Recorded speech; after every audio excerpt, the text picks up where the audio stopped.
हे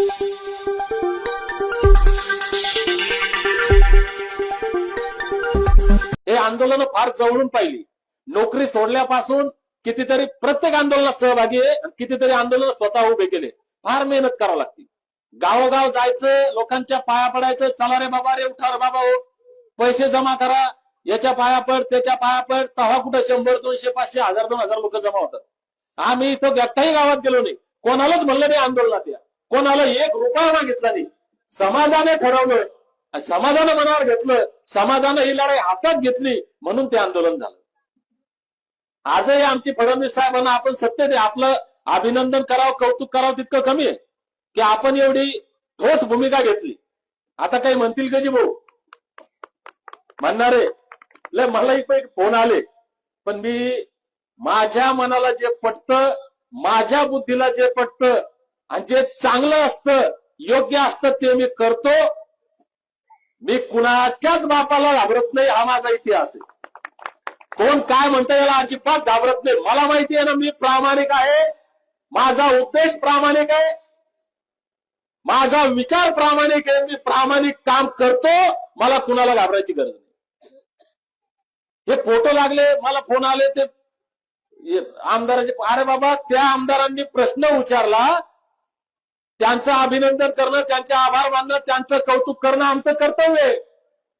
आता मी महाराष्ट्रातल्या प्रत्येक धनगर बांधवाला विनंती करतो, आवाहन करतो, आणि ज्यांना ज्यांना आजच्या या कार्यक्रमात राग येईल मी या स्टेजवर आल्याचा, मी या आमदार साहेबांचं अभिनंदन केल्याचा, त्यांना माझं आता एक प्रकारे आव्हान आहे.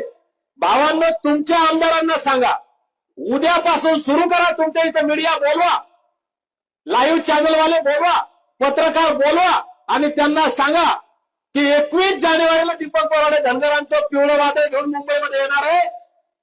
21 जानेवारीच्या अगोदर जर तुम्ही या आरक्षणाची अंमलबजावणी केली नाही, तुम्ही जर धनगरांना दिलेला शब्द पाळला नाही, तर आमच्या भागामध्ये 20,000, 25,000, 50,000, 70,000 धनगर आहेत.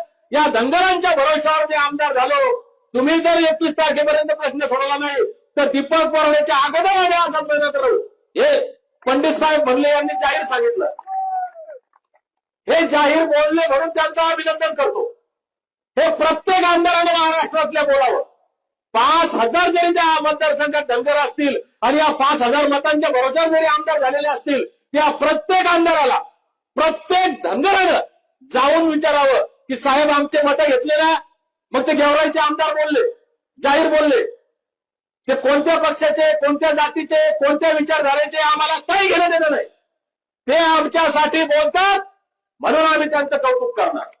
उद्या तुम्ही बोला, तुमचं सुद्धा कौतुक करू, तुमच्या घरी येऊन तुमचा सत्कार करू. आमचे दुश्मन नाही आहे कोणाशी.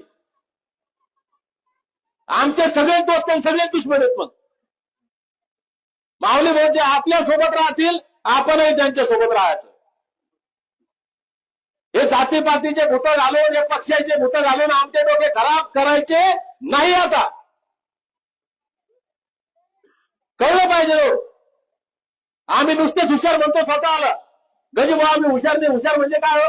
10वी 12वी एमफिल पीएचडी डॉक्टर इंजिनियर वकील झाला म्हणजे हुशार का? अहो, ज्याला आपलं परक, आपला मित्र कोण, शत्रू कोण, चांगलं काय वाईट काय हे कळत नाही, ते कसले हुशार? कळतंय का आम्हाला काय तर? करते आता ज्याचा त्याची विचारधारा, ज्याच्या त्याच्या हे असतात. आपण त्याच्यात जायचं नाही. आपण आपलं काम करायचं. मी 17 तारखेचं भाषण ऐकलं का? मी आता परत रिपीट करतो.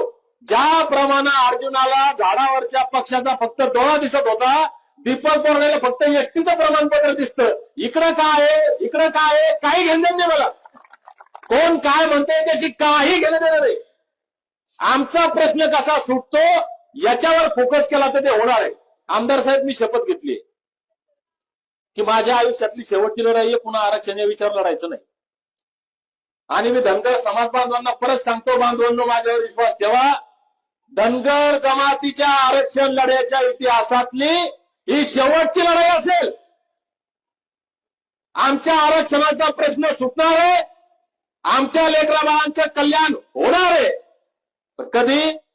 जशी शपथ मी घेतली तशी तुम्ही प्रत्येकानं घेतलीत तर. लढलो ना आम्ही, वर्षानुवर्ष लढतोय ना आम्ही, लढतोय सातत्यानं. मोर्चा कुठं असू द्या, गजानन काळे पुढे आहे. आंदोलन कुठे असू द्या, नाना भाऊ आहेत. निवेदन द्यायला असले की अमर भाऊ आमच्या हे जे ठरले लोक चळवळीतले, हे आपण हाच उद्योग आहे आपल्याला. आमच्या बापानं तेच केलं, आमच्या आज्यानं तेच केलं, आमच्या लेकरांनी पण तेच केलं पाहिजे का नाना? आता तुम्ही ज्येष्ठ, तुम्ही सांगा ना किती वर्ष झाले चळवळीमध्ये काम करता, किती वेळ गेला, किती पैसा गेला. पण तो संघर्ष आम्ही वर्षानुवर्ष करतोय, आमच्या लेकरांच्या वाट्याला तो संघर्ष आला पाहिजे का? हे कुठेतरी थांबलं पाहिजे. म्हणून शेवटची लढाई आपण लढतोय. प्रत्येकानं शपथ घ्या. सर्टिफिकेट मिळालं तरी नाही मिळालं तरी शेवटचा लढा आहे. बांधवांनो, येणाऱ्या 21 जानेवारीला मुंबईच्या आझाद मैदानात आपण जाणार आहोत. धनगरांचं जे एसटीचं आरक्षण कैद करून ठेवलंय, या आरक्षणाला मुक्त करायचंय. या अमृतरूपी लाभाला आमच्या लेकरा बाळांपर्यंत पोहोचवायचंय. आमच्या लेकरा बाळांचं कल्याण करायचंय. याच्याशिवाय दुसरा विषय आमच्या डोक्यात कोणता नाही. कोणी काही म्हणत असेल, या कानानं ऐकायचं, त्या कानानं सोडून द्यायचं. आपलं लक्ष आपल्या टार्गेटवर ठेवायचं. आपलं टार्गेट आहे एसटीच्या आरक्षणाची अंमलबजावणी. त्याच्यामुळं आम्ही पंडित साहेब तुमचं मनापासून या ठिकाणी पुन्हा एकदा अभिनंदन करतो महाराष्ट्रातल्या 2.5-3 कोटी धनगरांच्या वतीनं, की तुम्ही फक्त तिथं प्रश्न उपस्थित नाही केला. म्हणजे तुम्ही पहिले आमदार आहे, तुम्ही मला त्या उपोषणातही बोलले होते की अधिवेशनात बोलू, तुम्ही ते बोलले. आणि आता आज या महाराष्ट्रातले पहिले आमदार आहे की तुम्ही हे जाहीर केलं की 21 जानेवारीला आम्ही सुद्धा आझाद मैदानात असणार. एकदा काळा आझाद साहेबांसाठी येणाऱ्या काळात हेच ओळखा. तुमच्या गावात ग्रामपंचायतचे इलेक्शन असतील, पंचायत समितीचे इलेक्शन असतील, नगरपालिका जिल्हा परिषदचे इलेक्शन असतील, जे लोक तुमच्या लढ्यात तुमच्या सोबत आहे त्यांच्यासोबत पहिले उभे राहा. जे लोक आपल्याला दाखवायला एक करतात, विरोध करतात, आतून बोलतात एक, करतात एक, त्यांना ओळखा, त्यांना खड्यासारखं दूर करा. तेव्हा आपली लढाई यशस्वी होणार आहे. मी परत एकदा आपण एवढ्या कडाक्याच्या थंडीत सुद्धा या ठिकाणी इतका वेळ थांबलात त्याबद्दल सर्वांचे आभार व्यक्त करतो. आणि सर्वांना विनंती करतो की कोणीतरी म्हणलं आता घर परत एक माणूस आल्यानं होणार नाही. घरातल्या प्रत्येक माणसानं, ज्याला घरी इमर्जन्सी राहणं गरजेचं आहे, तो सोडून सर्वांनी मुंबईला आझाद मैदानात यावं. मल्हार मावळे सोबत आमच्या अहिल्यामाईंच्या लेखी सुद्धा असल्या पाहिजे. आमचे मुलं सुद्धा पुस्तकं घेऊन हातात त्या रस्त्यावर बसले पाहिजे, तिथं अभ्यास केला पाहिजे. कारण ज्यांच्यासाठी आई आम्ही संघर्ष करतो त्यांना कळलं पाहिजे ना, फुकटात मिळालं तर किंमत राहत नाही. त्यांना कळालं पाहिजे की हजारो बांधवांवर आमच्या गुन्हे दाखल आहेत. शेकडो बांधवांनी आपलं रक्त आटवलंय, जीव धोक्यात घातला. आमच्या कित्येक बांधवांनी आत्मबलिदान दिलं. समाजानं करोडो रुपये आणि अनगिनत बहुमूल्य असा वेळ या लढ्यासाठी खर्च केलाय. फुकटात काही मिळत नाही याची जाणीव लेकरांना सुद्धा झाली पाहिजे.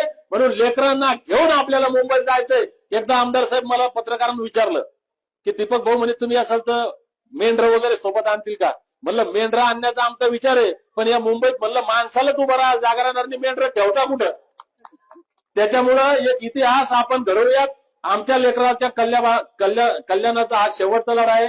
आपण प्रत्येकानं तनमन धनानं आपले आपसी हेवे दावे, गटतट, पक्षीय मतभेद या सगळ्या गोष्टी विसरून बाजूला ठेवून समाजाच्या लढ्यामध्ये एक दिलानं, एक मतानं, ताकदीनं सहभागी होऊ आणि जिंकू.